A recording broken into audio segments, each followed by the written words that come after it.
Welcome and hello, because you are listening to the Monarch Files, your weekly breakdown of each episode of Monarch Legacy of Monsters, part of the Watching Now series on Couch Soup. Be sure to subscribe to keep up with all the monster action and like and comment with what you thought of this week's episode. On the task force this week, we have Brandy. Hello. And Tom. Howdy. And of course, me, your host, Dan Morris. We are shy one this week because it's almost Christmas, but we're still here telling you how it is in the world of Monarch. We had an interesting episode this week, so let's jump right into it and talk about our non-spoiler first impressions for episode 7. Will the real May please stand up? Take us away, Brandy. Let's try that again. What? Just fart noise. No, leave it in. Is that the dude from Ahsoka making a guest appearance?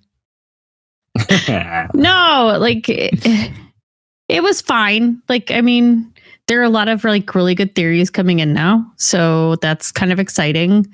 A little bit more, I don't know, interesting tidbits that were kind of connecting the dots between some of the later movies, so that's exciting. But there were just some things in this episode that just not necessary. So yeah, whatevs. And how about you, Tom? I agree. There were some things that just didn't have to be there, or I could have done without. But like, it was still a fun time. Like when a certain character showed up, like in the first 5 minutes, I did laugh because I thought it was so stupid. It was funny. You guys know.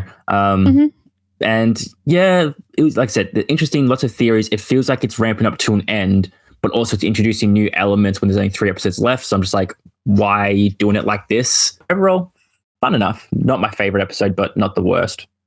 Yeah, I'm up there too. It's like it was a decent episode. There was a lot of theories and predictions that I've had that have coming to fruition.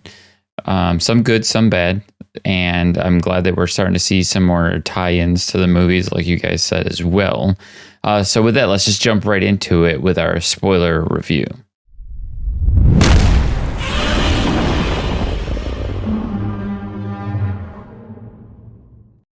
The big, epic opening to this episode is Tim rises out of the earth like Godzilla. It was so stupid. And I was sitting there, it was like nearly 1 a.m, and the first thing I see is just Tim. She's like, I'm like, how the... and I loved it because it was so stupid. It was so good. We laugh, and also it's like, yeah, Tim. But then like all I could think in my mind was just literally just going, fucking Tim. In like in her accent, just like, yeah. I don't know. I really enjoyed that opening shot with him just coming up out of the dirt and just like shaking himself off, and he's just like, "What the fuck?" Yeah, like that was great. And it's like, I told you, Tim survived somehow. But also, like, how did he get flung so from the helicopter but not die? Because like the helicopter you can see in the background, but then Tim's like underneath a bunch of sand, like over here. It's like, did you get flung and not break any bones and like still survive? How? Because he was in the middle of all those dudes in the helicopter. He was part of the dude sandwich. He was in the dude sandwich. Yeah. Maybe they were all strapped in, but he wasn't. And then he like kind of slipped out the middle and like fell into a big pile of freshly dusted sand that Godzilla left behind. Pooped out the middle. Are you saying that he slipped through the dude crack? That's right. Yes. The crack and the dudes.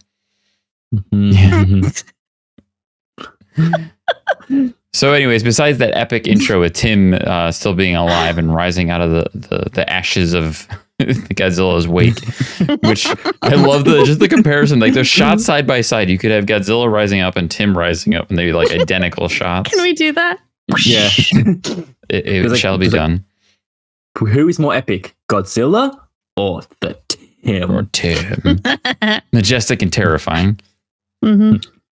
So we cut to Kate and Kentaro, who are now at this airport in that little village that they were making their way towards, that's somewhere in the middle of the desert.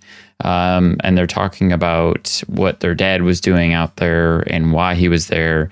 Kentaro's clearly upset about it, and he's just kind of like, I don't care anymore. I'm done. He clearly didn't care that we were there. And then fuck that guy. Hey, screw that guy who just runs away when he sees his kids. Yeah. Kate realizes that May's not around and is like, oh no, where'd May go? So she goes looking for her. And then we cut to a scene of May in the bathroom and some dudes in black suits show up. She says something about kidnapping and then we get the intro.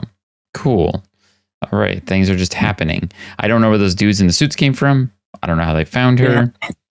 I was going to say, like, how did they even find her? Because, like, I know Monarch was tracking them, but, like, are they just monitoring every airport?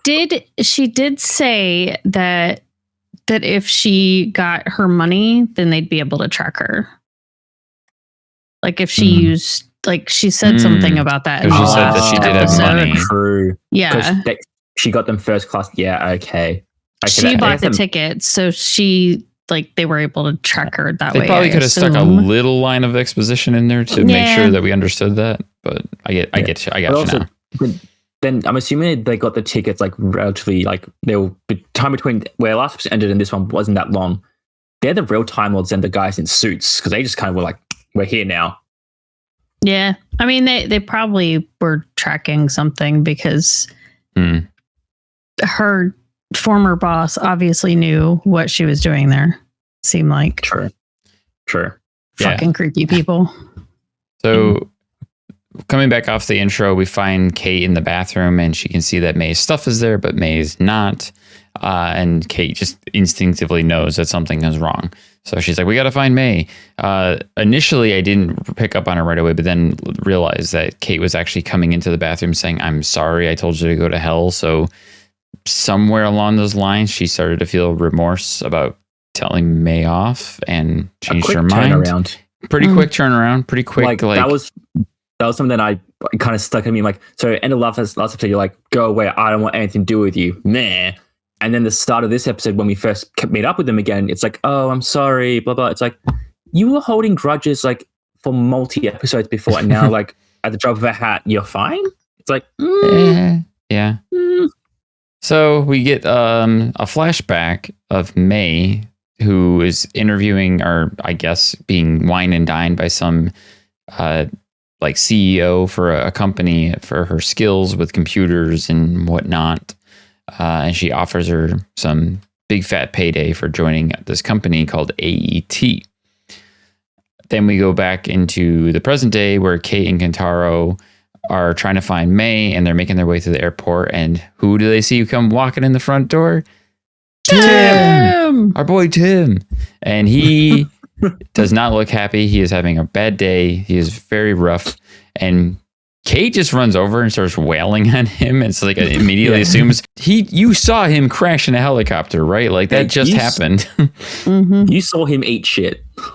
So it's like, how does she assume that he's somehow recuperated and is now, anyways. She's just mad at Monarch. Yeah, I think she just assumed Monarch had something to do with it. So she comes at him.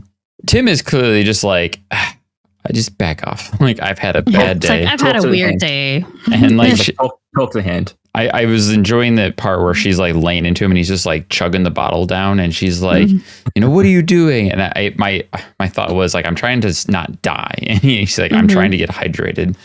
Like Tim's, and he's like, how are you? I'm trying to get hydrated. Figure out a way to get the hell out of here. How are you? How are just you? Like nonchalant, like, how are you? Tim's whole attitude in this episode is very good. It's very good. I enjoyed it a lot. Yeah. So Kate says something about how Duval had this thing with May that she could call and give up their position with some deal, which Tim clearly wasn't aware of. He says that, him and Duval weren't exactly on the same page. And then he also explains to the kids the greatness of the original Monarch and the legacy that they hold through their parents. They have a legacy of monsters. The legacy. Go off to the side to have a little chat. I fell. Whoops.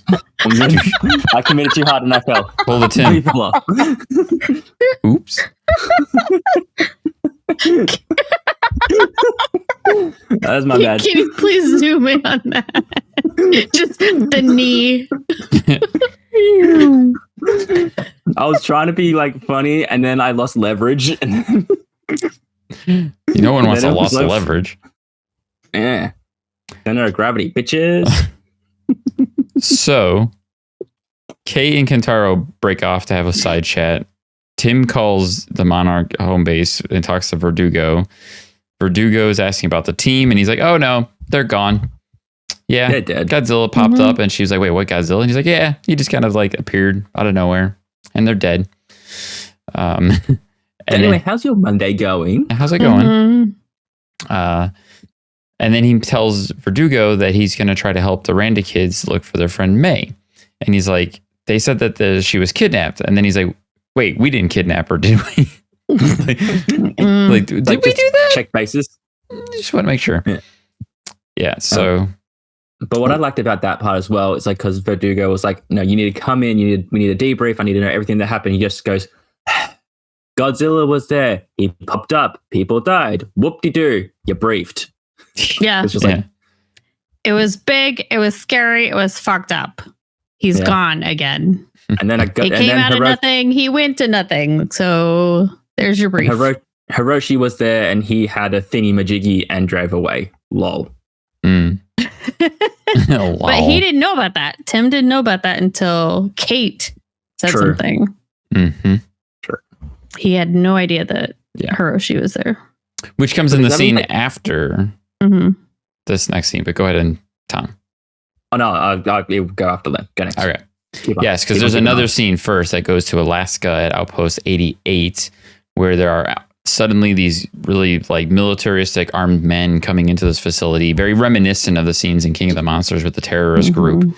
And there we find Dr. Barnes, the professor, doctor lady that we've seen in a few times before. From Utah. Looking at the gamma spikes. She's got the Monster energy drinks.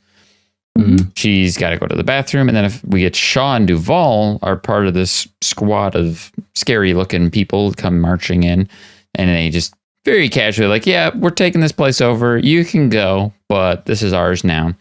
Barnes comes back and sees what's happening, and then she just narrowly escapes being seen by Duvall in some, fun little like, okay, no, that wasn't a big deal. Yeah. I don't know how to feel about Shaw now. Like, I thought he was a good guy. And even like in the end of the episode, like, I guess he does good in a way, but also it's just like, you're kind of becoming a bit of a dick. Like you and Duvall, like they're just trying to like figure stuff out. And then you're coming in and be like, cool, this is ours now. We're forcefully taking this over. It's like, I mean, they didn't shoot anybody. They didn't shoot anybody, and they told people they could leave freely. But still, it just... But they needed all of the explosives. All of the stuff. All the stuff. Not red flag, orange flag. He's like, he's almost... Because I think with the gamma, spikes and whatnot, that meant that maybe like another Titan was coming. Like, because that one with the squid face, whatever it was, they had never seen that before. So I assume it came from that rift. That's my assumption. So to help Godzilla, as he said, close the rift, no more Titans come out. That's just my thought. Yeah. He could be like that rogue cop, that doesn't play by the rules at this point, where he's like, I'm going to get shit done my way because that's the only way it's going to happen. Monarch isn't fucking doing it. They're just like, ooh, pretty colors. Oh, pretty gamma spikes, but we're not going to do anything about it. Woo. Yeah. True. But colors are pretty. They are pretty. Yes. They are pretty colors. Mm-hmm. So anyways, back in now Cheerio. Anyways, now we're at the point where Kate is telling Tim about Hiroshi being there with the device that's like calling Godzilla. And Tim also explains more about his experience with Hiroshi and working with him at Monarch. And he also agrees to help them look for May. There's actually also a scene before this where it was like the brother-sister talk between Kentaro and Kate. And I just like that because like it's just so different from like when they started the series. And now, even though they're probably not as close as they can be, but they're still very much like they run things by each other more. They try and like work things out instead of just being like, screw you.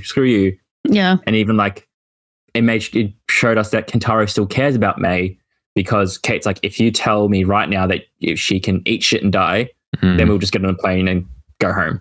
And then he still couldn't, which leads into the very end of the episode, which made me want to puke, but we'll get there in a second. So leading up to that, we finally got the first real flashback of May, who we immediately learn her name is actually Cora, not May. Big surprise there, right? And she is going to be starting this new job at this company called AET. She's like going through the company with the lady that did like the wine and dining with her, kind of like telling her about the company that they're working for. And she mentions that they're going through this rebranding. She also mentions a Walter, which at first glance, you might not think twice about it, but it becomes relevant. So that's why I'm mentioning these key aspects. And that's where May also talks about her code being used for a division called the Cybernetic Neuro Interface Unit, which to me was immediately like ding, ding, ding, ding. Dun, Like, dun, dun. Oh, I've just connected the dots. Yes. Yes. See what Because they then did when there. May questions that, or Cora, as we know her real name to be now, she immediately gets shot down because she says, I want to be a part of the Cybernetic Neuro Interface Unit. And the boss lady was like, that's above your pay grade. And it's because that's like their secret military, whatever giant we're developing monster tech, essentially, like black. Even though they didn't know about monsters yet, because this was like before G-Day. Well, this was It would have been, yeah. Yeah, this would have been a few years before that. Yeah, because they said 30 months ago. They couldn't just say like 2-3 years ago. They had to go 30 Well, the months. original flashback was 3 years prior. So that would have been the year before or 2 years before G-Day. Yeah. Give or take. Because she had been in Japan for 2 years. One of those years would have been G-Day 2014. And then the following year. Yeah, Right. somewhere around there. Timelines, timey-wimey. So they were working on the early tech, anyways, that we're going to find out that May is not too big of a fan of. So then we get to another scene where Verdugo is talking to Barnes, who's telling them about the people that are taking over the base. And we see a shot of Shaw uncovering some boxes with explosives in them. And he tells Duvall that, take it all. Take it all. Take it all. It's like, this is where you kind of get this weird, like, wait, what happened? Like, did we miss something between the last episode and this episode where now Shaw and Duvall are like... Buddy. Well... the whole military like unit that they have now that's very focused and very on point, and Duvall is like, the colonel gave an order, all of a sudden they're this very focused group, and they're very quiet too, and it's like they give this impression of bad guys almost. Yeah, I think, I agree. It does feel like we missed some development on that end, but I think that's again just a problem with only being 10 episodes. Pacing that you have to squeeze in. But I also think that it's like we're going to make them seem like bad guys. You know how Could like be. sometimes they always say, okay, well, we're going to make these people like a bait and switch kind of thing. Yeah. Like we're going to make these people seem like bad guys, but they're really not. I don't know. Cool. They could be. Mm-hmm. There could be a fun twist where like Shaw is just playing Duvall and all the others who want to, stop the kaiju, but then Shaw's kind of gone off the deep end with too much G Fuel, and I feel like there's still something about Rim. Shaw's past we're missing, and I'm sure that's going to come in one of the future episodes. Where It's got to come out. We're going right? to learn something that happened in the past with Shaw that directly influences his mindset and decision making now in the present day. So I'm sure that's going to happen somewhere in the near future. Because I was just from how he's acting now and everything. My thoughts just, if you remember like Pacific Rim Uprising, that one where like one of the good guys in the first movie gets like his brain messed with by the aliens and then helps him, and then like he's a good guy halfway through, and I'm just thinking like, is Shaw being manipulated somehow by something, or is he just going crazy? I don't know. Maybe he is a good guy. We then find ourselves into Washington State, where Tim, Kate, and Kentaro have made their way to the last known address of May, which is her parents' house. And this is an interesting scene that it kind of lost me a little bit, but at least it was funny going into it, where Tim was all like, follow my lead, and then he trips on the curb. It was like, they start talking about the manga stuff, and he obviously knows. I was cringing so hard at that. Like, I get it. It was funny. Like the hidden on the curb. I was like, that's funny. I like you now. And then it's like, oh, we're a manga group where it's a middle-aged man. That was the worst 2 young adults. Lie to try to we know your daughter, and we're trying to catch up with her because we're from an online manga group. And it's like, and he goes like shoujo. It's like, dude, why the fuck? Not why? Just I don't. And I was just like going like, Jesus Christ, man, just shut your mouth. They're not buying it. Yeah. He got a little too excited. It was pretty funny. But I guess it works in the context where May's sister was like, I don't trust these motherfuckers. So that's where they were like, did you see the look on her face? And then they see the sister leaving and they're going to follow her, which is probably one of the most awkward but funny scenes in a show or movie I've ever seen, where people following somebody and they're like bickering about it. Mm-hmm. It was weird because like the bickering was like we were looking at them, but then like it didn't look like the car was exactly matching up. So it's like you did this after the fact, but it's still funny. Yeah. Like the end of the parking lot, it's just like, I told you you would lose her. I didn't lose her. You did. Like, what? Okay. But we get a quick flashback too of May, assumingly back in like the 3 or 2 years prior to where she's working for that company, and there's a big party at her family's house, and her phone starts blowing up with all these messages about something going wrong at work. And there's a message from Holland, who I'm assuming is the boss lady, saying, I know you did this. And then it cuts to her in her room, like packing bags and things. And her sister comes in and she's like, I got to go. Give me your passport. I love you. I'm gone. So it's like, okay, this is all of the things that we knew were coming with May, that she was being all secretive about it. Yeah. And as soon as I heard her say, give me your passport, I'm like, damn, I was wrong. You guys were all right. And I was wrong. It was her sister's passport. Yeah. Yeah. That's my bad. We now get a shot of Cora / May, where she's at AET talking to Holland again. It took me a minute to figure this out, but because the way it jumps between present and past with May at the company, it was like, wait, is this now or is this then? But this is a shot in the past where she's hacking one of their computer systems, and she goes into the secure room, and that's where she finds these monkeys who are being experimented on with like these neural link caps. Mm-hmm. Small monkey. Like not big monkeys. Small monkeys. Small monkey. Regular monkeys. Not big old kaiju monkeys. Yeah. I did feel bad for Monkey, but then when they did the close-up on the monkey face, I'm like, I get it, that's not a real monkey, but it looked not good.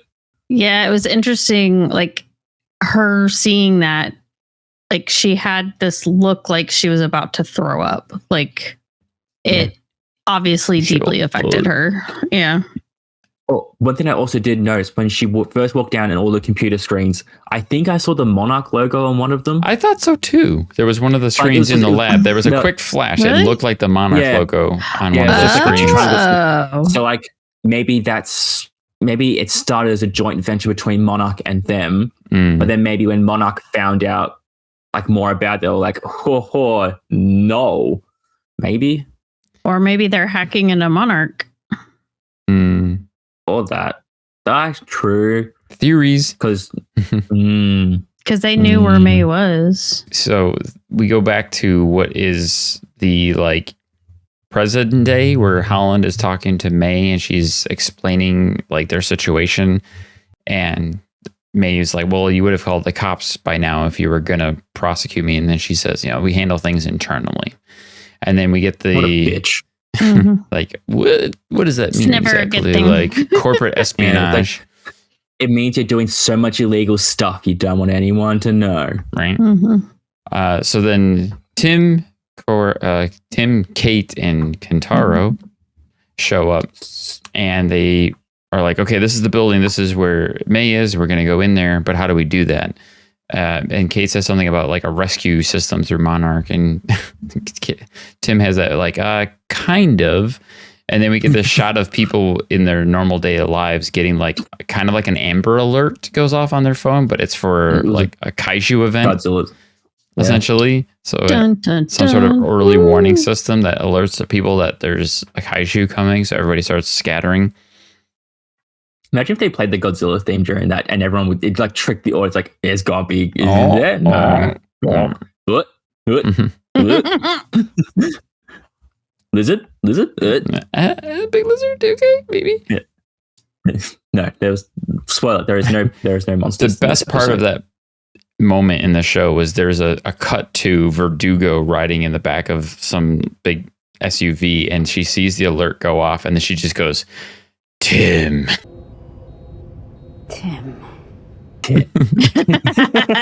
Like she just knew it was Tim. Tim. Just a tire, just like fucking god damn it, Tim. Like that moment alone was like one of my favorites in this episode for some reason. It's for a good reason, I'm assuming. Mm-hmm. But then, of course, we get the convenience of Howland, May's old boss, kind of just knows that her friends are coming looking for her, and like they show a shot of like the security cameras with Tim and Kate and Katara running through the building, and like, okay, she just knows these things, and she knew that May was in the desert. She knows that she was a part of this event with Godzilla. She just knows everything, apparently. Mm. It's creepy. Do we think that maybe she was letting May or Korra go until she ran into something like that? Probably. Why not? Was like, now she can use her. Because also, I think in this part also she also offered the choice of like, do you want to be my inside spy? Mm-hmm. So maybe she was just hoping that because she's so connected to like finding new, like helping and finding all the nooks and crannies, maybe she was like hedging bets like, cool, we're going to wait till you become an inside person for Monarch for us, maybe. Well, yeah, she does that. She offers her to be a spy for her within Monarch, essentially. Or go to prison or be charged, federally. Slate wiped clean if you tell us about all the kaiju. If you give us details, we won't put you in prison for life. Pretty please. Which ties into a scene at the end of the show, too, that I'll come back around to. But before that, that's where the gang shows up and May just kind of immediately apologizes for everything. Where it's like, oh, okay. But then asks them to go away. But then she's like, yeah, you got to leave me alone. But Kate is like really desperate to try to help her and save her. And it's like all of a sudden, Kate just seems like almost clingy in her attempts to. It was weird and annoying. I didn't like it. Like, wait, what happened all of a sudden where Kate's just like, no, you got to come home. Like, yeah, like that's my big thing. Like with Kate's character, especially just like with regards to May, it's just the quick turn. Like the end of last episode is like, I want nothing to do with you, eat shit and die. And yet now it's just like, no, we have to save her. She's our friend, blah, blah, blah, blah. I'm like, she sold you out. Like, yeah, she fucked you over, dude. Like she led you a bunch of ex-Monarch people to your dad, who you just wanted to say hi to, and then it's just fucked. It's like, Christ, pick a side is what I'm trying to get at here. But the inevitable problem here is now she loves May. Apparently.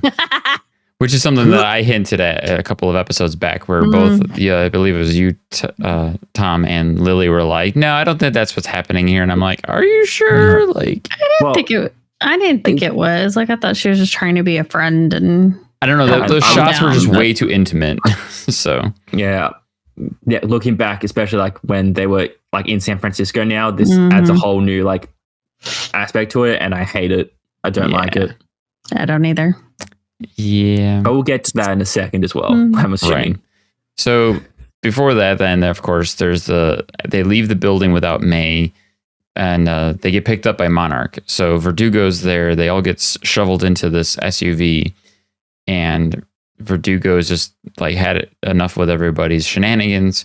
But Kate is basically saying, you need us to find Shaw. So if you want us to find Shaw, help us with our friend May.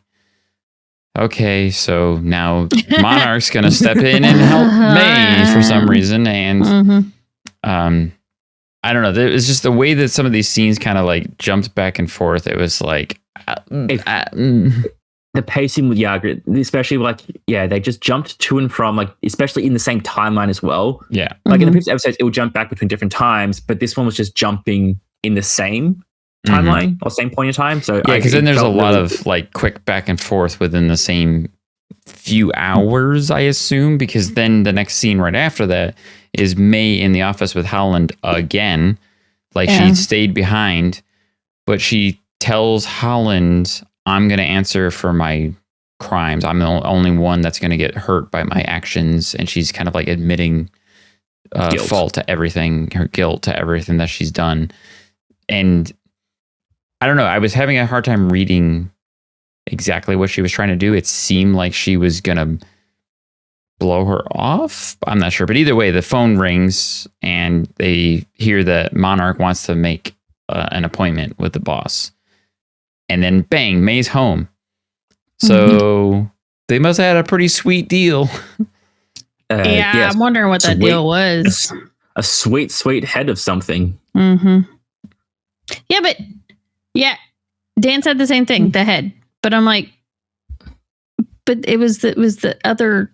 The terrorists? The terrorists that got the head. Yeah, if you look at Godzilla 2014, or not 2014, King of the Monsters, I mean, after the credits scene in that movie had the terrorist group getting the head and saying, we're going to sell this on the black market. And as far as we know, that was the only head that survived the events of King of the Monsters. Probably sold it to Walter Simmons. Assumingly, yes. Or maybe then they just got all of their kaiju research. Especially like, which could be how they could utilize the head. Well, again, but like how they could use it, because assuming they have research data on Ghidorah already, we're assuming that they've already got a base there. If we don't see it, I mean, of course, at this point in this show, this is before anyone even knows about Ghidorah in the show, at least. Right. Yeah, in the show. Yeah. Right. So yeah, May winds up home. Everybody's happy. Yay, May's back. Yay, May's home. And then we get this scene where Tim is in the car with Verdugo, and they're talking about the Kaiju alert that Tim triggered and how they're going to handle it. And this is where Tim chimes up and says, this is where I think you, Verdugo, and Monarch need to be public and come out of the shadows. Basically saying that Monarch needs to become a forward-facing entity that is openly telling people what they're doing and why. Which I'm wondering why. To not be that secret organization, to be like, so they can better prepare. So they can better help. They can better help people then. I think that's Tim's ideals. Like, that's what Tim would prefer, that Monarch is trying to help people. Like, okay, stop looking at the pretty lights and do something about the pretty lights. Yeah. Yeah. And I guess it also means that like they may have a bit more like, I guess, backing from the public. So, because currently they're only got like the government, like they're the only ones who are funding. So if they would get from the show to the public, then the public are cool. These guys are trying to help us. Then they could have more leverage. Like, we need to help these people. They want our help. Give us more shit. Yeah, leverage versus against the government. Okay. It makes sense, at least. That's because if you think about how Monarch goes from basically a secret organization to like everybody seems to know what Monarch is by King of the Monsters. I guess that's where it would make sense that that's tying that all in together. So that we find that Kate and Kentaro are leaving the building. They seem like they're getting ready to go to their next destination, and May's there waiting for them and just like, hey, I want to go with you guys. I want to help. And Kate's like, but you just got back with your family. And May's just like, that's fine. I can call them anytime I want now. Like, you've been gone for 2 years. 2 years, minimal contact. She'll be right. Like, and your family was cool with you just being like, later, bitches. Yeah. Big hug. Okay, bye. See ya. Hugs, kisses, bye. And then this is the first shot we also see where Kate and May have a really like deep hug. That's like, that's not a friend hug. Okay. Stupid. I hate it. It's dumb. Like, I'm not against the notion, but I feel like it's just so forced in the context of the storyline. That's what I'm saying. Like, it's not necessary. Yeah. Like, it's so, like, I would just want to be clear that it's like, sense. I have nothing against the relationship itself. Yeah, no. I don't care about Kate and May being together. It's just in the context of what we've seen in the story so far. It's just like, how is this happening naturally? It doesn't feel necessary, and it doesn't feel natural. And also, like, the pan away, like, to Kentaro in the back. And it's just like, why are you now making him look so sad? And they're like, oh, we love you. It's like, we don't need a love triangle with two half siblings and a third person. We don't need that, especially with only 3 episodes left. And I swear to fucking God, if a whole episode's dedicated to this whole like relationship drama, it's going to be so stupid. I don't want it. Yeah, I'm going to be frustrated that there's going to be too much time focused on that and less monster smash action that I need to happen in the last few episodes of this show. Yeah. So we do get... Sorry, go ahead. And I was just going to say, like, I have a strong... Like, I joked about it before, but like I have a strong feeling like either half of an episode or full episode is going to be dedicated just to this. No. I hope not. So Verdugo does do the press conference. She goes public and tells everybody about what Monarch is and says that Monarch was the reason that they had that Kaiju alert, and that's its technology they've been working on trying to implement to help prevent and or at least give early warnings on a G-Day scale event. And during that discussion of their announcement, this is where we see the footage of Kate embracing May in the car, and Kentaro's clearly like he just gives like the biggest side eye to like, how is this happening right now? It's just, especially because like they built up his and May's relationship, like they said like, oh, are they still going to get back together, whatever? And yeah, like it just feels so like just out of nowhere. We need to at least shout out to Lily. We already know Lily's thoughts on it. She couldn't be here for this recording, but we also already know that she was very, very upset. Very salty. Yeah. She was very upset. So if she was here right now, it would just be all the salt Lily. Angry face. Yeah. Just in her own words, and how they are pushing Kentaro completely in the back is just upsetting at this point. Yeah. That was her general thoughts, plus, gross throw up emojis. Yeah. Yeah, so all that was very like, ugh. But one little saving grace, the end scenes after that are all like kind of little bows on this episode because they add a lot to theories as well as what we expect to happen in the show, because then we get this closing shot with Holland on the phone, who she is talking to Mr. Simmons, which this is Walter Simmons from Godzilla vs. Kong, and he is the head of Apex Cybernetics, which then we get that pan shot where Holland says, I like the product we have here, and you see the transition of the AET to Apex, and you're like, aha, the rebrand. This is the birth of Apex. Yeah, the company who makes Mechagodzilla for King of the Godzilla vs. Kong. So that was a big like, ooh, okay, now we're starting to get more of those threads and attachments of how this all ties together. I just thought of something. Yes. So you remember when Holland was talking to May and she looked at her phone with the Kaiju alert thing, and she's like, we would have gotten an early warning. So she would have gotten a warning on top of the warning that the public gets? Before Monarch put out a warning? Before Monarch put out a warning. So why is that? Well, maybe that's the Monarch symbol looking back. Like maybe they have some Monarch tech, but not working with Monarch. So they would know before. Well, you got to think about like, if you think of Walter Simmons' ambitions in Godzilla vs. Kong, they were clearly working on this technology for a while.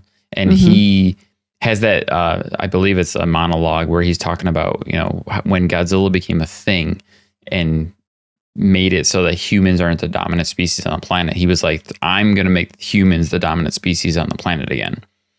So it was probably something like the minute Godzilla became public knowledge, that was where they shifted all of AET, but then becoming Apex's resources into that pursuit.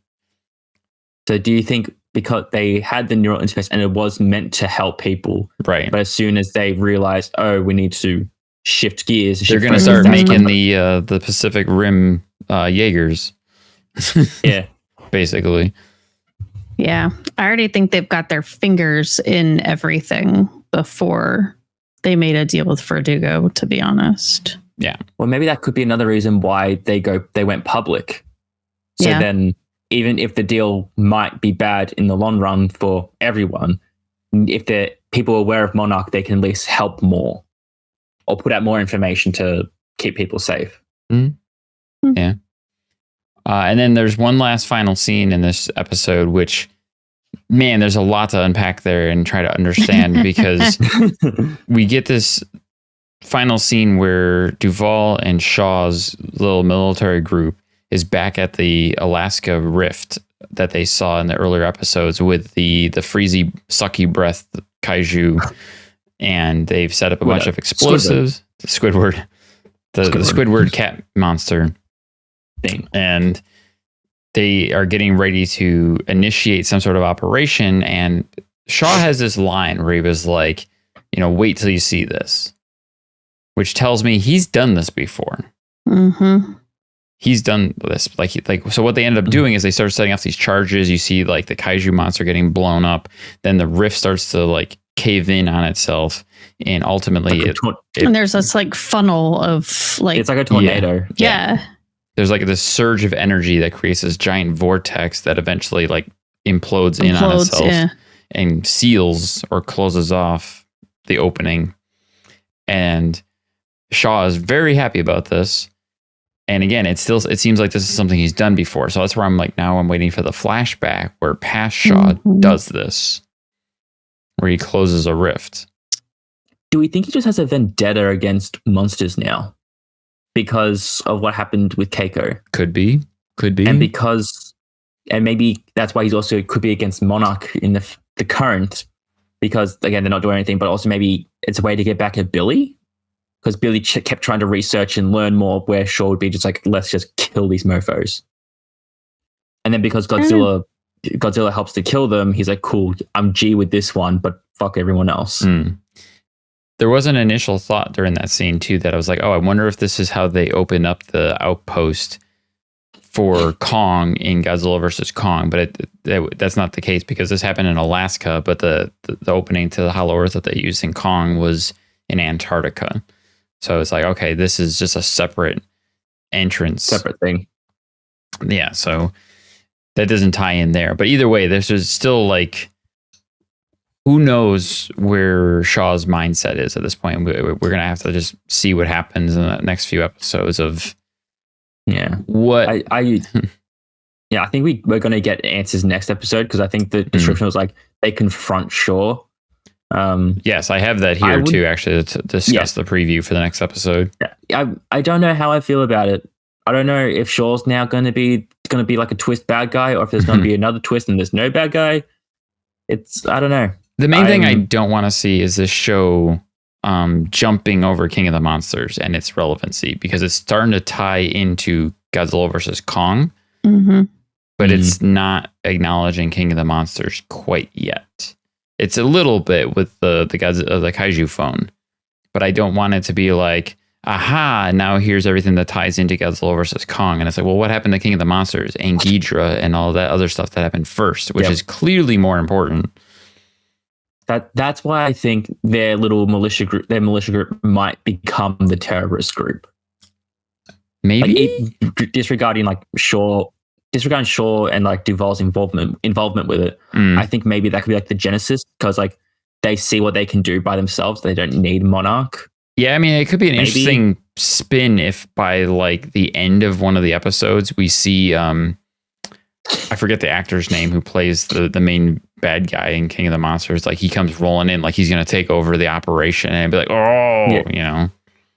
Yeah, he was in Game of Thrones at one point. Yeah, that guy. He was in Game of Thrones. That guy. So, but narrows it down a bit. So for the preview for the next episode, that's episode 8. That's titled Birthright. And the description does say the team goes back to where things all began to confront Shaw, which is like where things began to confront Shaw. So in Japan? It's either Japan, San Francisco, or I'm going to say where Keiko died. Because that could be where it began for sure, really. Yeah. And then to close out that description, it says, on the brink of collapse, Monarch takes drastic measures. There's very little context for that. So this could be in the past or it could be in the present. It's hard to really say. I feel like it could be the past, because we know Monarch has a horrible dip in its operations leading up to like the 70s Bill Aranda, because Monarch is struggling at that time. So yeah, and hopefully plus it's by King of the Monsters, they do have like a giant like ship and everything, so they're not doing too bad there. Yeah, so. they've got some money because they've got like Avengers style, like fancy flying planes, and they've got like the oil rig that's been converted into a giant base, and under the just sea. got random nukes lying around everywhere they can go and just feed to Godzilla because lol. Yeah, right. Yeah, so let's go ahead and get right into our episode rating for this week.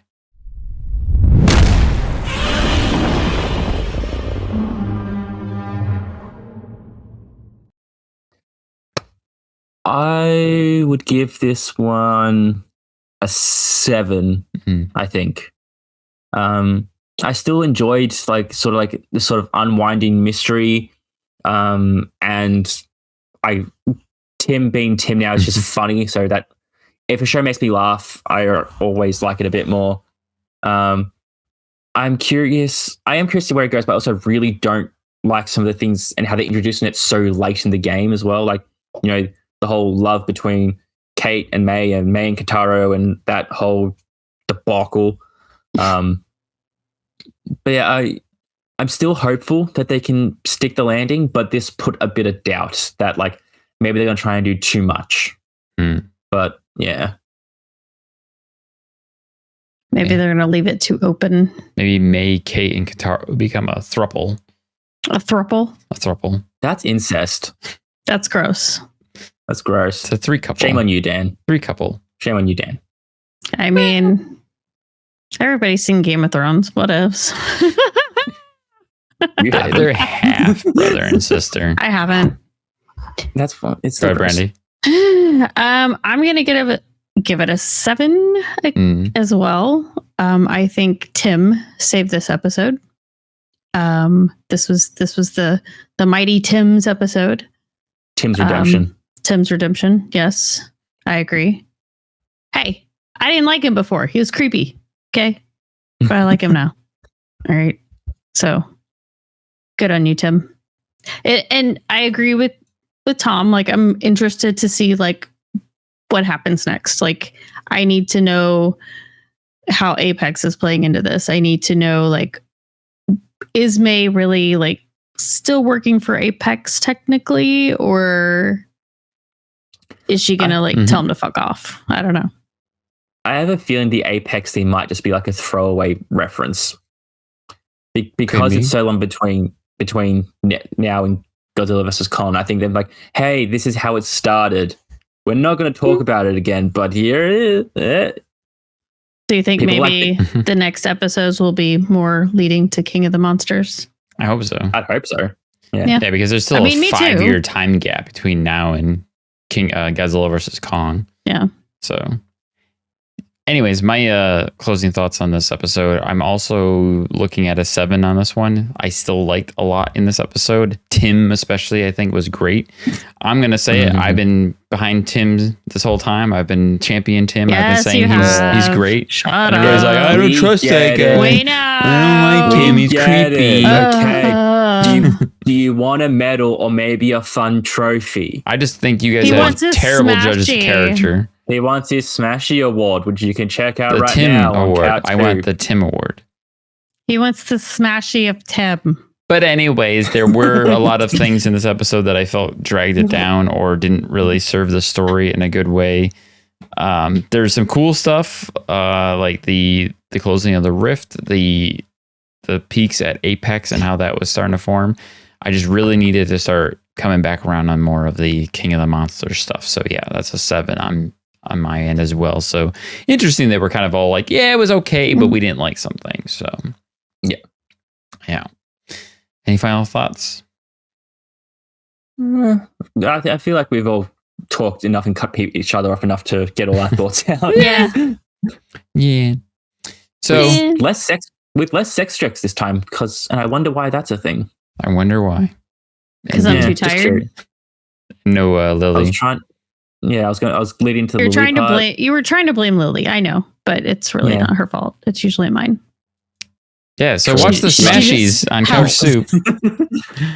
just did the end of the year episode for our gaming podcast, Screen Smash, and we did our own little Game Awards ceremony and thanked everyone for supporting us. Like, you can support us with this show, and thank you for listening and watching, which you can do every week at 2 p.m. PST on Tuesdays at Couch Soup on YouTube, or listen to wherever you enjoy podcasts. Thank you all for joining us. Thank you, Brandy and Tom. We'll see you all next week, and feed your hungry kaiju soul. Be sure to head over to couchsoup.com to check out all the amazing articles and content like the Monarch Files and Screen Smash and Trailer Talk. Thank you for all your continued support. Before we say goodnight tonight, we have a special message from Lily Kay.